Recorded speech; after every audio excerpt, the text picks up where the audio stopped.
అన్న 10 రూపాయలే 10 రూపాయల నా గోంగూర. అయ్యో 5 రూపాయల. ఈ రైతు బతుకు తెలుసా అనే? ఈ రైతు పత్తి బండి ఇచ్చినా, మిర్చి బండి ఇచ్చినా, చెనక్కాయ బండి ఇచ్చినా, ఏం బండి ఇచ్చినా ఏం ఫలితం ఉంది ఆ రైతు కాడ?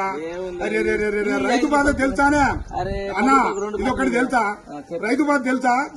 నేను పంట పండించిన రైతు పత్తి ఏ ఫలితం లేకుండా రైతునయ్యి పుట్టినాను, రైతునయ్యి పెరిగినాను, రాయినయ్యి నేను పుడితే రంది లేకుంటుందనయ్యా.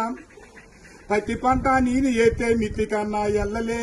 ఏం బతుకు ఏం బతుకు ఈ రైతు బతుకు చూడరా, ఏం బతుకు ఏం బతుకు. అరే మిర్చి పంట నేను ఎత్తే ఖర్చులన్నా బూడలే. ఏం బతుకు ఏం బతుకు ఈ రైతు బతుకు. ఈ బతుకు నేను బతుకాను.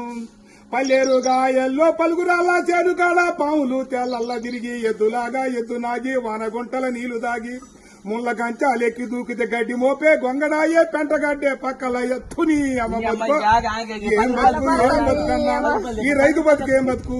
అయ్యా 5 రూపాయలు అడుగుతావు, 6 నెలల బట్టి సాదుకొని నీ ఇంటికి వచ్చి బండి 5 రూపాయల కోసం అడుగుతావు.